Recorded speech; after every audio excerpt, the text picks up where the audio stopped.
लड़की यह जानकर हैरान रह जाती है कि उसके सामने खड़ा यह हजारों करोड़ का बिजनेस टाइकून सिर्फ 1 घंटे का मेहमान है। सीईओ की टूटती सी सांसें देखकर लड़की अपनी झिझक भूल जाती है और अचानक आगे बढ़कर उसे चूम लेती है। इस अचानक हुई हरकत से वहां मौजूद सभी लोग हैरान रह जाते हैं और तभी एक चमत्कार होता है। सीईओ के सिर के ऊपर चल रहा काउंटडाउन 1 घंटे से सीधे 24 घंटे हो जाता है। सीईओ अभी भी उस चुंबन से पैदा हुई धड़कन में डूबा होता है। तभी लड़की उसका हाथ पकड़कर उसे बाहर की ओर दौड़ाती हुई ले जाती है। 3 साल पहले लड़की ने सीईओ की जान बचाई थी। उस समय सीईओ गाड़ी चलाते हुए अचानक एक आपात स्थिति में फंस गया था और उसकी जिंदगी खतरे में थी। किस्मत से लड़की वहां से गुजर रही थी और अपनी चांदी की सुइयों की खास विद्या से उसने उसे मौत के मुंह से खींच लिया था। उस समय डॉक्टरों ने कहा था कि सीईओ के पास सिर्फ 6 महीने बचे हैं, लेकिन लड़की ने उसकी उम्र 3 साल बढ़ा दी। इन 3 सालों में सीईओ ने अपनी जान बचाने वाली उस लड़की को ढूंढना कभी नहीं छोड़ा। आखिरकार एक नीलामी में दोनों की दोबारा मुलाकात होती है। लड़की वहां अपना खोया हुआ एक जादुई कंगन वापस लेने आई होती है और वीआईपी कक्ष में बैठे सीईओ की नजर उसी कंगन पर पड़ती है। वही कंगन जो 3 साल पहले उस लड़की ने पहना था। बिना सोचे समझे सीईओ 50 करोड़ की बोली लगा देता है। इतनी बड़ी रकम सुनकर लड़की हैरान भी होती है और गुस्से में भी आ जाती है। उसे समझ नहीं आता कि आखिर कौन उसके जादुई कंगन के पीछे पड़ा है।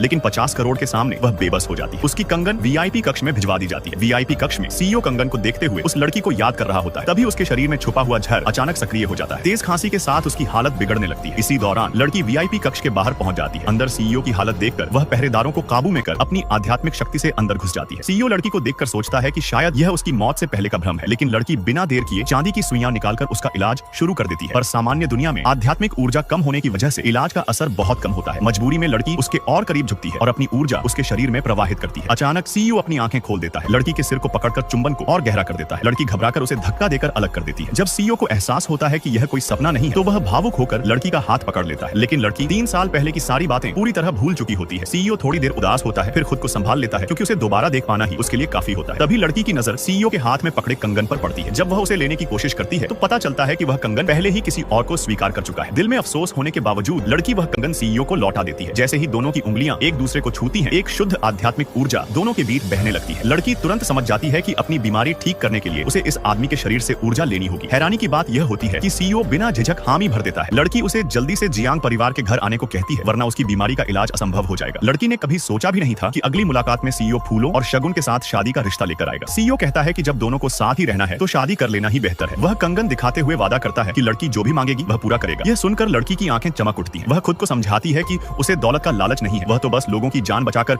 दुनिया की भलाई करना चाहती है। सीईओ के घर रहने के बाद लड़की महसूस करती है कि पूरी हवेली पर काली और भारी ऊर्जा छाई हुई। जैसे ही सीईओ घर में कदम रखता है, उसके शरीर का जहर फिर से बढ़ जाता है। लड़की तुरंत उसकी पीड़ा कम करने की कोशिश करती है। तभी सीईओ की मौसी और उसकी चालाक बहन वहां आ जाती है। मौसी लड़की को रोककर उसकी पहचान पूछती है और उसके चरित्र पर सवाल उठाती है। सीईओ सबके सामने लड़की को अपनी पत्नी बताते हैं। लड़की का ध्यान इन बातों पर नहीं होता, क्योंकि वह देखती है कि सीईओ का काउंटडाउन फिर से सिर्फ 1 घंटे पर आ गया है। वह बिना कुछ सोचे समझे फिर से उसे चूम लेती है, लेकिन इस बार सिर्फ 2 घंटे ही बढ़ते हैं। लड़की घबरा जाती है।